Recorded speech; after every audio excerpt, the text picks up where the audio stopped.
Welcome to the Forge, my wanton wildlings. I'm your creepsmith, and I hope you like my work. What is it that creatives in horror do, exactly? At its core, it's very simple. They focus your attention on the monster, the calamity, that which makes you feel fear. One of the tools they use is the archetype. And where do archetypes come from? The things your brain uses to make you feel fear. Round and round. Like in tonight's subterranean story, The Cellar by William Davis. So, how much further until we reach this really awesome place that I just had to see? Patricia asked impatiently, her voice dripping with sarcasm. She pushed aside a low-hanging limb and walked past it, ducking low, her eyes cast upward in an ongoing search for spider webs.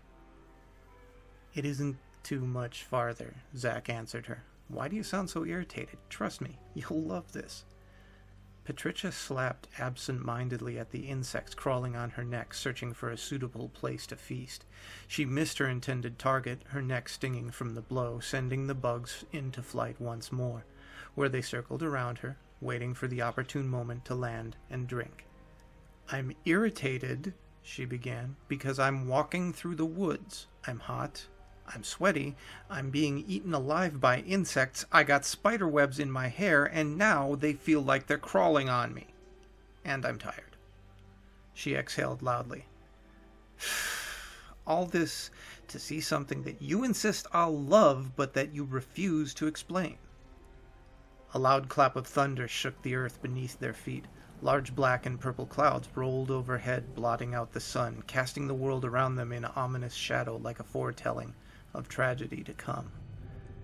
The trees began to shake and sway wildly, rhythmically, as a forceful gale blew through the treetops, stirring up the still, humid air. Patricia smiled cynically and shook her head, her sweat-drenched auburn hair swinging to and fro through the air. Perfect. Just perfect. You aren't going to melt, Zack said, clearly becoming annoyed at Patricia's disdain for the situation. We're going to get soaked, and I don't want to get sick. You won't get soaked, and you're not going to get sick. And how do you know that? Because we're here, Zack smiled widely. Patricia shrugged, looked around, and held out her hands, palms up in a questioning gesture. Wow, this is so amazing. I can barely contain my excitement. Her voice was brimming with sarcasm. She pointed to her face. You see this? This is my excited face. Do you really have that little faith in me? How long have we been dating? Since freshman year. It wasn't lost on him that she chose to ignore the first part of the question. So, 3 years. Have I let you down even once in all that time? She exhaled loudly. No. She was sulking. Her voice showed it, although her body tried to hide it. Thank you. So, what makes you think that I did this time? She looked around, an over-exaggerated gesture purely for his benefit. Well, I certainly don't see anything that makes this trip worthwhile. Zack shook his head despondently, annoyed and hurt by Patricia's lack of confidence in him. He turned around without speaking and faced the wall of foliage that grew behind him, obscuring any view of what lay beyond. He raised his arms and wedged his fingers into the thickly woven vines and limbs. With a small grunt of effort, he parted the wall of plants like a theater curtain. The vines, limbs, and leaves crunched loudly as they were torn free of their chosen resting place. Small leaves fluttered to the ground softly. He stepped through the newly created opening. Once on the other side, he turned and held the limbs aside for Patricia to walk through. He dropped the limbs and wiped his hands on his jeans, feeling the tacky, sticky feeling of sap on his fingers cling to the denim. He looked over at Patricia and smiled, quite content with himself. Patricia stared in awe, her eyes wide with amazement. She couldn't believe her eyes. She had to give it to him. Zack knew what he was talking about.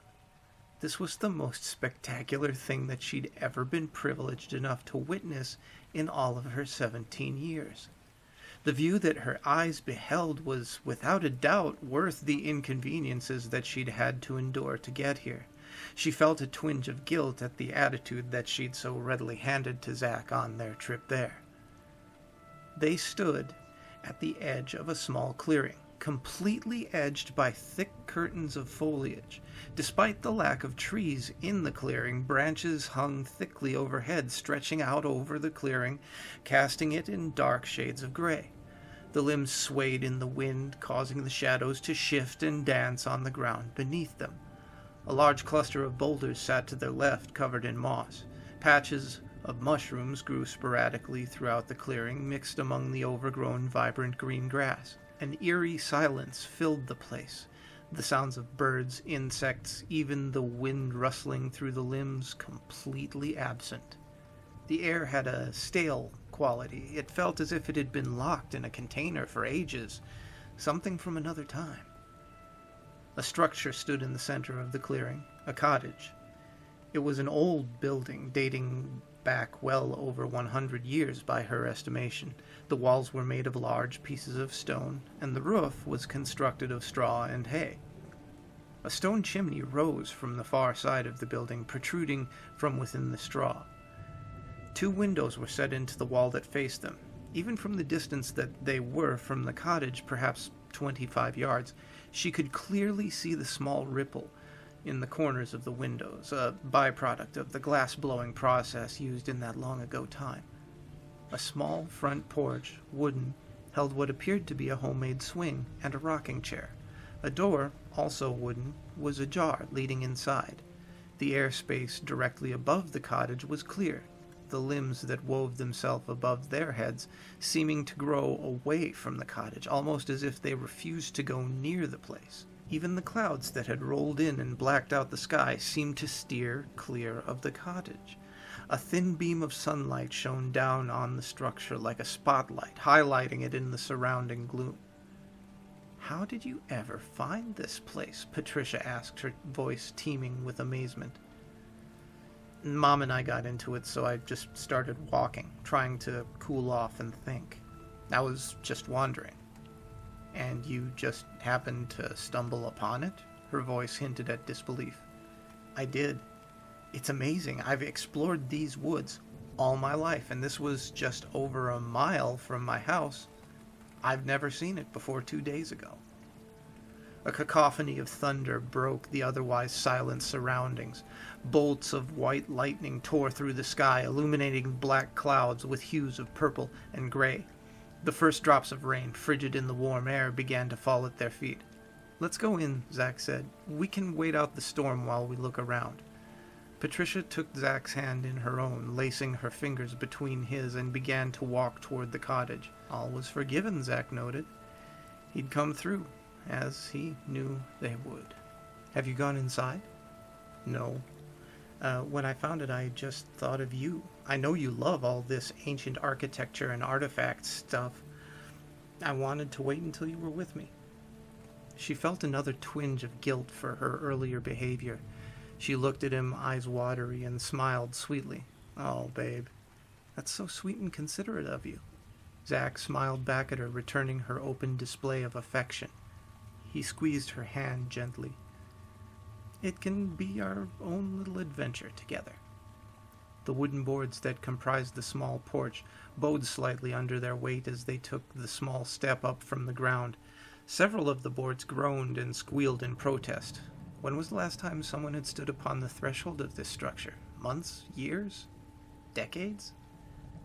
Their footsteps thudded hollowly, the sound rising up to them softly. Their steps, the sounds they produced, rather, seemed hollow to their ears, muted somehow, dead, as did the creaks and groans of the aged planks beneath them. In fact, the only sound that seemed full, genuine, were the peals of thunder from above them. Zack stared at the rocking chair with interest. Made by hand, he found it to be an intriguing artifact from a long ago time.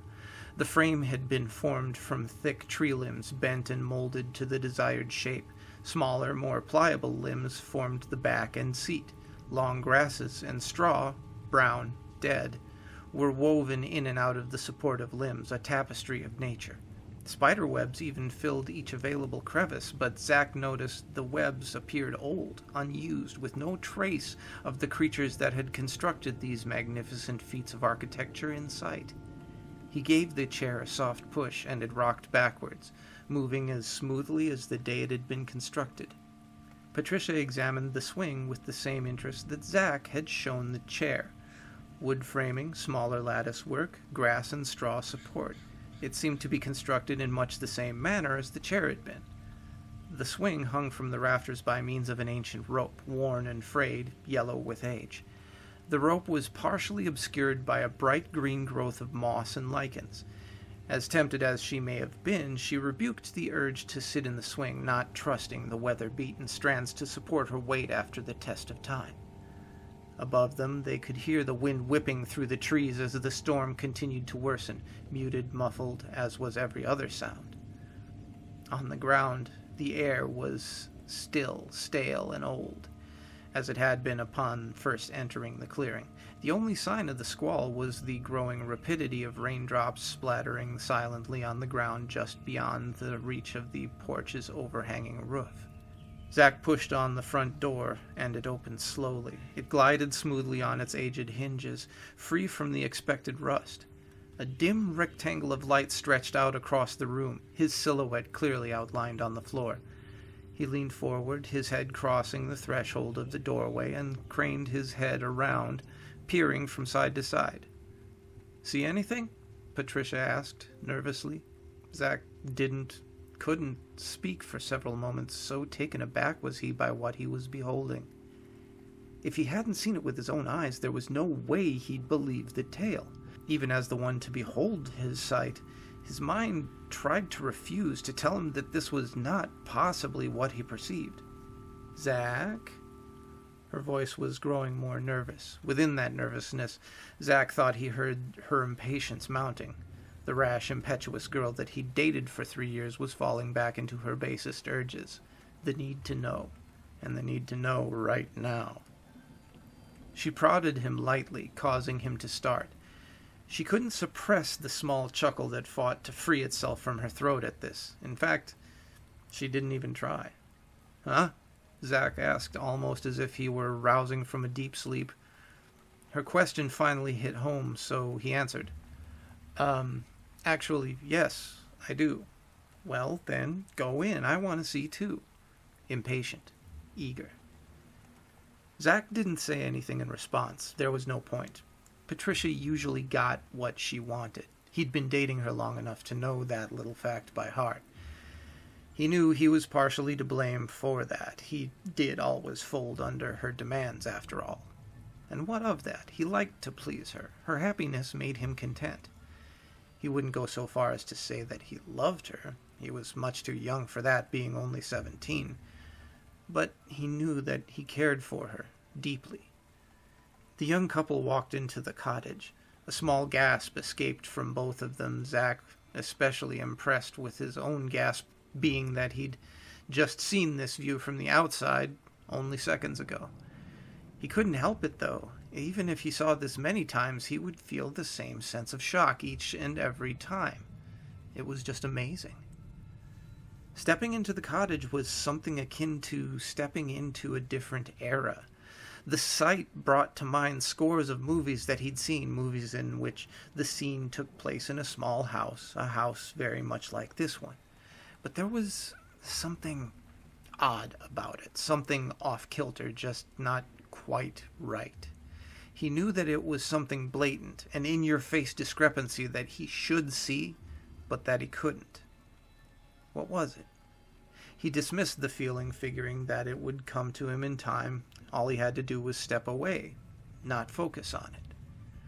Patricia walked up and stood beside him. She was speechless, which went against her usual chatty nature. And who could blame her? What words were there to adequately summarize viewing a sight such as this? The cottage appeared to have been divided into 2 rooms, judging by the view of the outside. A wall on the far side of the room held a door, presumably to the bedroom. This room, which encompassed a large portion of the cottage, was a combination of a receiving room and a kitchen. A large stone fireplace sat in the corner of the room, cold, long unused, perhaps centuries long.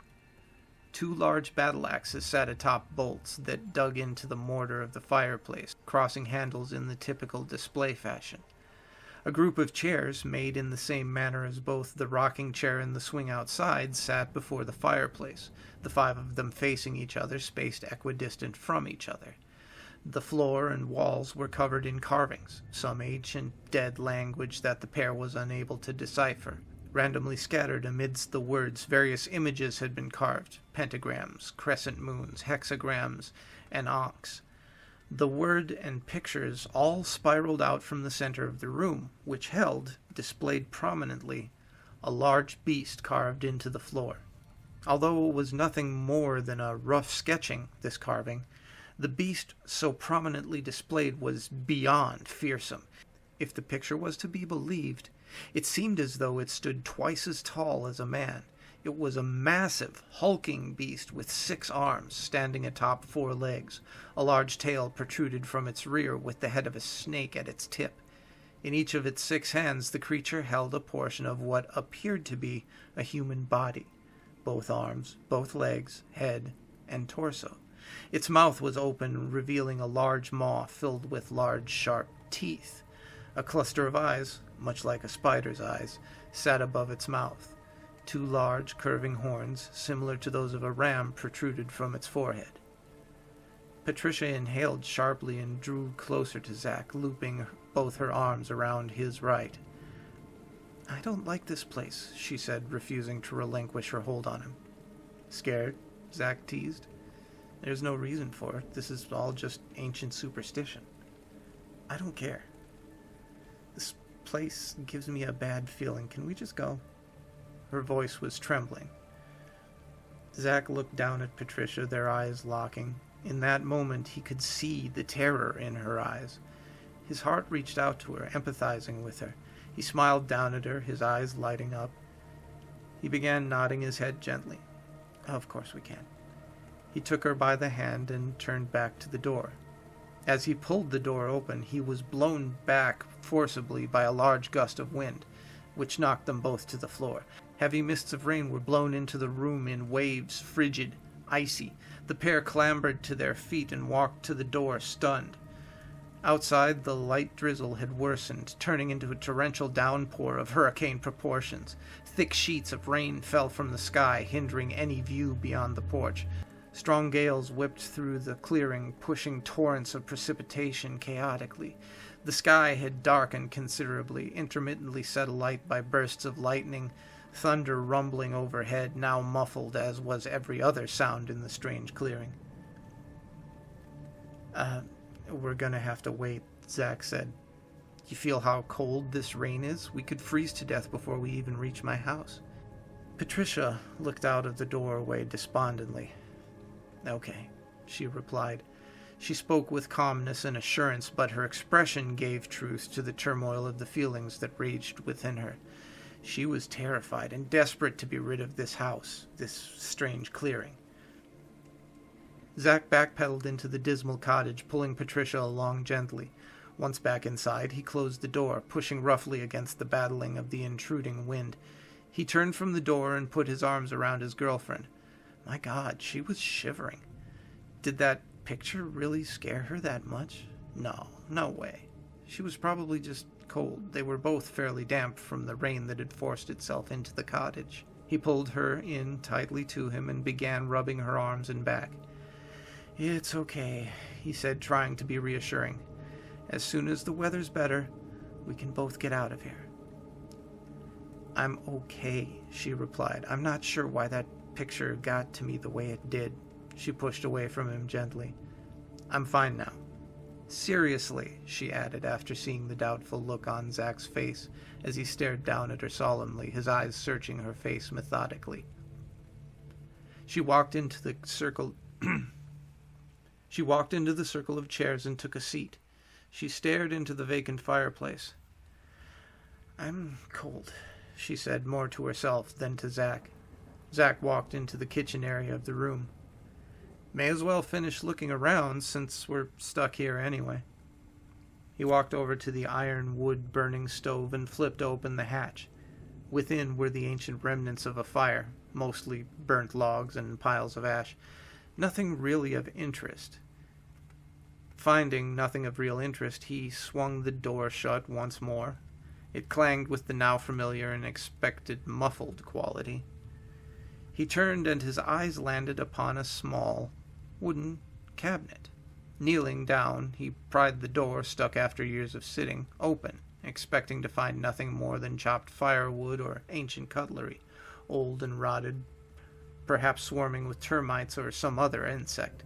What he found was nothing of the sort. In fact, it was far worse, far more disturbing. The cabinet was composed of 3 shelves. The top shelf was lined with books, ancient, leather-bound. He gingerly pulled one from the shelf to examine. The leather was like no other he'd ever felt or seen. It was soft, and his fingers left small indentations momentarily after he moved them. The material was pulled tautly and fastened on the inside with twine that ran through eyelets cut into it. He opened the book. The pages were brittle and yellowed with age, thick like parchment, as opposed to the thinly produced sheets so common today. The pages were filled with the same ancient words that were so prevalent on the floor and the walls. The ink was of a strange nature. Rather than black or blue, it had dried to a dark reddish color, maroon or burgundy. The margins of the pages were filled with symbols, some being those that had been carved into the floor, but there were others, many others. He slid the book back onto the shelf, returning it to its rightful position. Suddenly, he didn't want to be touching it anymore. It seemed unclean, unfit to touch with his bare hands. He wiped his hands on his jeans absent-mindedly and continued his search. Vials and bottles filled the second shelf, liquids and powders of various thicknesses and colors, leaves and flower petals, roots and pieces of vines, and different types of grasses. The shelf held a plethora of items used for what he could only assume, when taken in conjunction with the carvings and books, were some sort of alchemy or potion-making process. He moved on to the bottom shelf, which was by far the most unsettling. Several cages held the skeletons of some long-dead animals. He was able to identify the remains of a few of the animals, rats, snakes, and bats, but there were others that, even upon closer inspection, he couldn't identify. There were things with more legs than he'd ever seen outside of the insect or cephalopod kingdoms, things that appeared to have wings that clearly shouldn't have. He shuddered, feeling the spasm tickle through his body. A basket sat in the far corner of the shelf, larger than the cages. He pulled it out and jumped backwards, startled and just a bit frightened by the sight. In the basket, the skeletal remains of an infant lay. The baby appeared to have been deformed, its skull misshapen, and it was clearly missing some limbs. Zack shoved the basket back into the cabinet and slammed the door, disgusted. He stood and peered through the window, trying to erase what he'd just seen from his memory. Outside, the storm not only continued to rage, but appeared to have worsened. Waves of water beat against the window silently. The thought occurred to him to share what he found with Patricia, but to what end? It would serve no other purpose than to further frighten her. No, he'd leave it be and hopefully forget it, although he doubted he'd ever lose that image.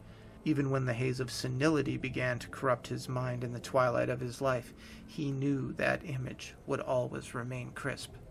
He turned from the window and faced Patricia. She was still seated in the chair, staring into the empty fireplace, a vacant look in her eyes. She was still shivering, rubbing her arms furiously. She would remain just so until they were finally able to leave. He knew her well enough to know that her exploring had reached its conclusion. So be it. He didn't want to just sit around and had no intentions of doing so. Granted, the cottage was creepier than he had expected, creepier by far. But it was just a cottage, nothing more. Empty, vacant, abandoned. The previous tenants were long dead. There was no reason to be scared. Zack walked to the door that led to what he assumed was the bedroom. He placed his hand on it, ready to push it open, and froze. He suddenly had an urge not to open that door. From what he'd seen thus far, who knew what unspoken horrors could possibly lie in wait? Zack shrugged it off. It was an irrational fear. That's it. Whatever was in that room was mostly inconsequential. Whatever was in that room was inconsequential. The fact remained the house was still empty. He took a deep breath and pushed the door open. He fought to stifle a small yelp that tried to escape his throat. His jaw hung low. It refused to close. The contents of the room were just unbelievable. He really didn't believe what he was seeing or what his eyes were telling him that he was. The room was small, barely larger than a normal-sized bathroom. It was almost completely empty. Almost. To say that the room was sparse was an understatement. It was completely devoid of all furniture. In the corner of the room, a small pile of straw sat idly, no doubt having once served as an attempt at a bed. A small wooden bucket sat beside the straw. He hated to think what that had been used for, considering that there were no bathrooms in the cottage. Chains hung from the wall above the straw, shackles at the end of each chain. They were the only ornamentation on the walls. More chains hung from the ceiling, large barbed hooks attached to the ends of each. A door was set into the wall on the left side of the room. Zack pulled it open, tentatively. It was a closet-sized room on the other side. A small table stood just to the right of the door, covered with a tattered, threadbare cloth. He reached out and plucked away the cloth. His eyes widened as they focused on the contents of the tabletop. Various blades of differing length and width sat atop the table. The dark blades were stained with blood, dried and crusted. A small trapdoor was cut into the flooring beside the table, filling the remaining floor area of the closet. An iron ring was bolted to it, intended to lift the door. Without thinking of what he was doing, Zack reached down and grabbed the ring, lifting it out of the wooden recess in which it had lain for so very long. It was quite heavy in his hands. Then he froze, dropping the ring without lifting the door even an inch. It fell back into place with a dull thud. And did he feel an air of disappointment in the room? It was almost as if an excited tension had been building within that room as he drew closer to finding the trapdoor. The air felt charged with it. Now that he'd relinquished his hold, moved further from opening the door, that tension, that expectation that seemed to fill the area, that anticipation seemed to dissipate. He dismissed the feeling and stood, turning out of the closet. A thought had occurred to him, something that had been gnawing at him since stepping through that front door. He'd suspected that it would come to him if he had just left it alone.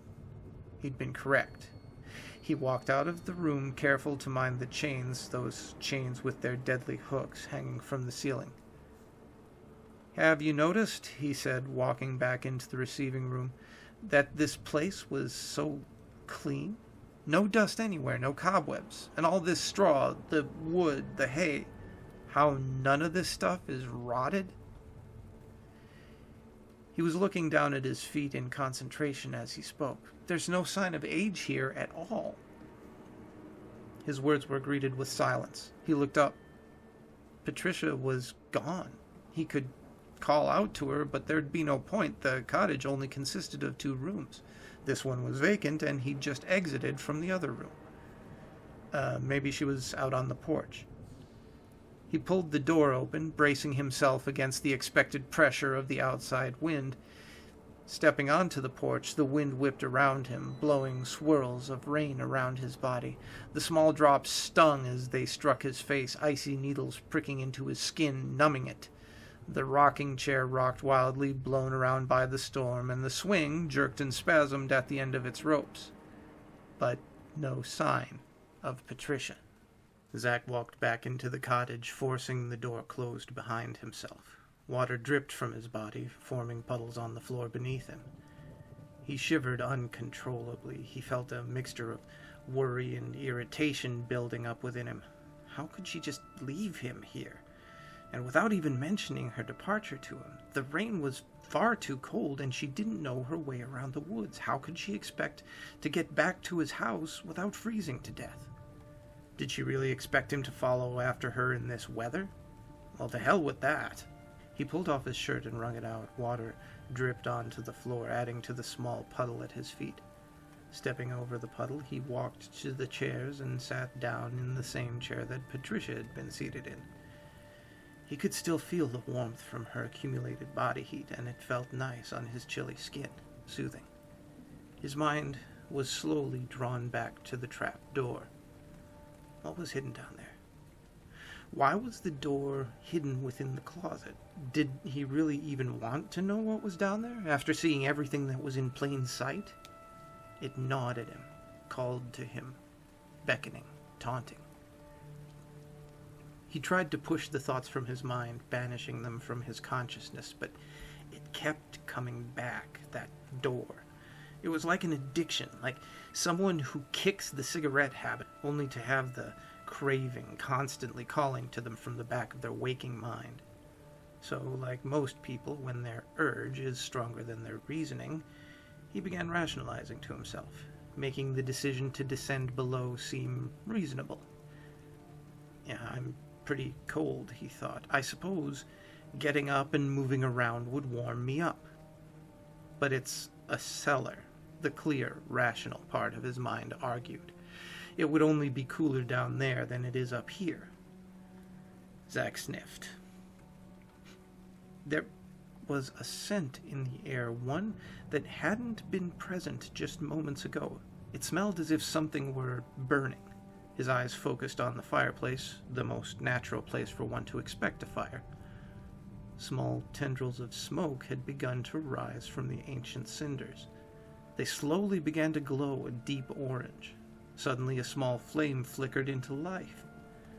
The flame spread quickly, engulfing the aged log remnants in the flame. Smoke billowed upwards, rising out of the chimney. Zack jumped up, knocking the chair over. His eyes widened, and he felt his heart racing within his chest. It beat relentlessly against his sternum. He heard a faint scream from below, muffled through the wooden floorboards. Zack cocked his head to the side, disbelieving, straining his ears to listen should it repeat itself. Another scream. This time it was unmistakable. That voice belonged to Patricia. But how'd she gotten downstairs? He wasted no time in pondering the subject. He turned and jumped over the fallen chair, running into what he now thought of as the torture room. Reaching the door, he stopped short, his momentum almost toppling him over. He coughed and retched, finally turning his head and relieving himself of the food that he'd eaten that day. The smell was horrific, and so was the sight. The once vacant room was now far from so. The chains that hung from the ceiling with the large hooks attached to each end had been empty upon his leaving just a short time ago. This was no longer the case. Human bodies hung from those hooks, swinging freely in the air. 5 of them hung there, impaled by hooks through different portions of their bodies, one through the back of the head, another through the soft flesh under the chin, hanging by the jawbone, through the shoulder blade supported by the collarbone, through the sternum, and the last through her back. The bodies were stripped naked.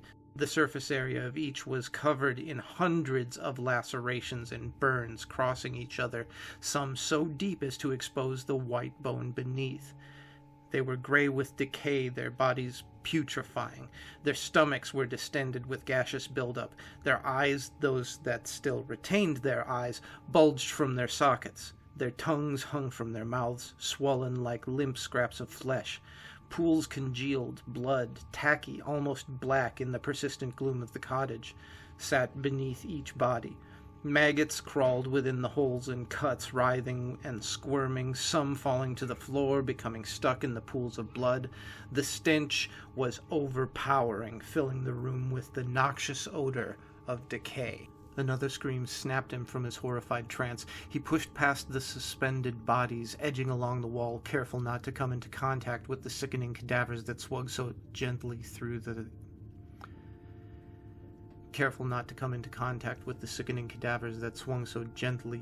air. He reached the closet and took a firm grip on the iron ring set in the trapdoor. With a mighty heave, it was far heavier than he'd expected, he pulled open the door, grunting from the exertion. A cool, damp air rose up to meet him. The air was old, stale from an unknown amount of time trapped beneath the disturbing cottage. The door opened to a set of stairs that descended down into a complete and utter darkness. He could hear the whimpering below, rising up to meet him, calling to him with her sadness, begging him to relieve her of her pain and worry, the soft, tortured sobs of his girlfriend. With no further thought, he began his descent, losing himself in the abysmal blackness. Behind him, in the cottage's largest room, Zack did not see the flames begin to crackle and billow. He didn't see an orange ember fly from the fireplace with a huge pop.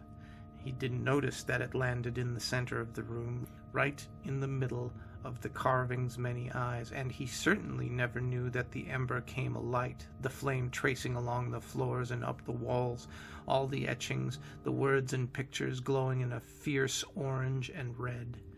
If he had, maybe he would have reconsidered his actions. The air thickened as he descended the stairs. It grew colder, almost frigid and damp. His breath came out in smoky plumes with each exhalation. The moisture seemed to seep into his clothes, his skin. With one hand on the earthen wall to guide himself, he quickly but carefully went down the stairs, his feet clopping softly on the wooden steps. The darkness closed in further around him, enveloping him within like a baby within the womb. It pressed in tightly, threatening to choke him, like a sentient being, a mind of its own. The stairs seemed never to end, as though he were descending into the pit of hell itself. Finally, his foot landed upon the soft dirt of the cellar's floor. Zack waited for his eyes to adjust, but it was to no avail. The wan light from the doorway, now nothing more than a small gray rectangle high above, was unable to penetrate the darkness. He rummaged through his pockets, finding his cellular phone, and pulled it out. As he fumbled with it in the darkness, his cold, numb fingers clumsy, trying to find the button on the side, he prayed that the rain hadn't shorted it out. Finding the button, this fear proved to be unfounded. The tiny screen illuminated, emitting a low, pale blue light. He shined it around, using it to help him find his way. The light didn't shine far, as if the darkness fought against it, trying to reclaim the space that had been its dominion for so very long. Small puddles of muddy water had begun to build up on the floor, rainwater that had seeped through the walls, collecting in the open area. He could hear faint splashes in the distance, and chose to believe that rats were the cause, but fearing that this was just a misconception, the wishful thinking of his scared mind. He felt his way along the walls, fearing the consequences should he venture into the center of the cellar. Thick rills of water ran down the walls, bringing with them pieces of mud and rock. The light glinted from the water like flowing rivers of filthy diamonds in this subterranean enclosure, like the fabled rivers of King Solomon's kingdom. He continued to walk forward, stepping lightly, straining his ears for the sounds of distress that had called him down. Judging by the distance that he walked, the cellar ventured out farther than the walls of the cottage. The further he walked, the larger his dread seemed to grow. He felt an overwhelming presence looming over him, menacing, malicious, just beyond the scope of his phone's light. He had an image flash in his mind, one from a myth that he'd learned in school. The Minotaur. Did it not dwell in the shadows of the subterranean labyrinth, lurking in the shadows, waiting for the unsuspecting trespasser? The thought was ludicrous, of course, but the feeling of impending doom persisted. He felt as if in a vast maze of underground tunnels and caverns. Were there such things in this part of the nation? Maybe. Maybe not. He had no way to know, so he pushed on, ever mindful to keep his right hand on the slick wall beside him. From his left he heard scared whimpers. He took off in that direction, taking note of which direction he headed in, having no intention of becoming lost below the surface of the planet. The sounds became louder as he closed in on them, and a form began to swim out of the darkness, slowly taking shape out of the shadows. Small, hunched over, sitting in the mud and dirt. It was Patricia. He knelt down beside her, his knee resting in an icy puddle of water. "We need to get out of here," he told her, trying to get her to her feet. "Patricia?" She didn't respond. She resisted his pull, merely sitting stationary, sobbing. Tears streamed down her face. "Seriously," he tried again. "This is a bad place. We need to go." "We can't," she replied. Her voice was barely more than a choked whisper, raspy from her screams and crying. "What do you mean? Of course we can," he urged. His voice was almost pleading. "You just have to get up. How did you get down here anyway?" She finally stood, reluctantly. "I don't know. I was sitting in the chair just waiting to leave. I felt some sense of dizziness, like moving way too fast. Everything seemed to slide and shift. It all bled together. Then I was here." Zach began walking back in the direction that he'd come. He tugged at her hand gently, but her movements were slow. It was as if she had no determination, that she was nothing more than a shell of who she had been. "The stairs are just here, up a ways," he said once he had found the wall.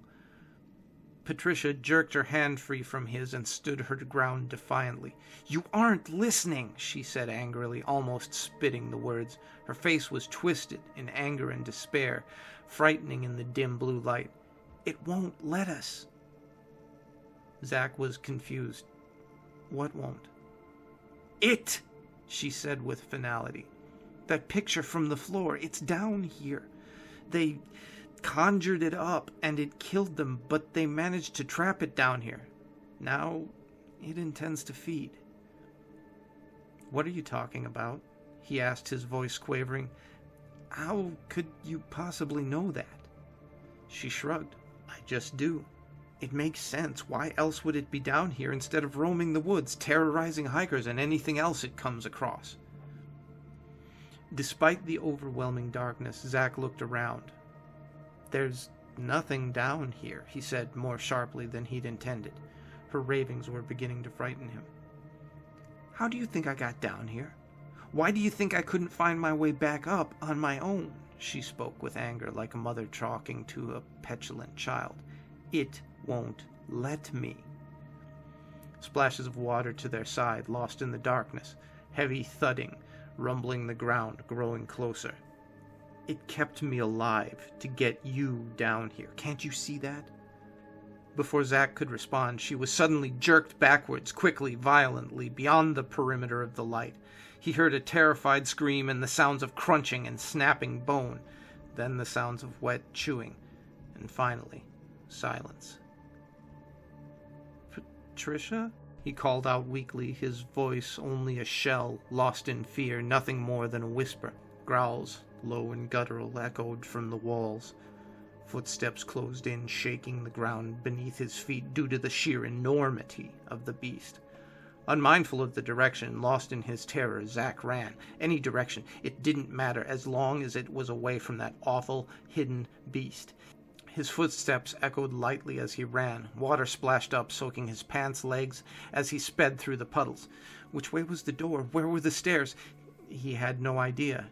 In his terror, he'd lost his bearings. He continued to make his way, running blindly into the void, praying that he came upon an exit, but fearing that he was only delving further into the catacombs. He finally stopped, out of breath, panting, wheezing. His lungs ached, burning like swallowed fire. He thought that he may have lost it. From over his shoulder, just behind him, he began to hear the steady hiss of a snake, a rather large snake, one that possibly served as a tail for a monstrous terror. There was no escape. He knew that now. Patricia had tried to tell him, but he'd refused to listen. He closed his eyes, accepting his fate. "Come out to the forest. We'll explore. Have a few laughs." "Uh-huh. And when you see the spell writing and the corpses?" "Okay, then. Stay scary, my wildlings. don't mess with obvious supernatural crap unless you just don't care anymore, and make the most of your nights.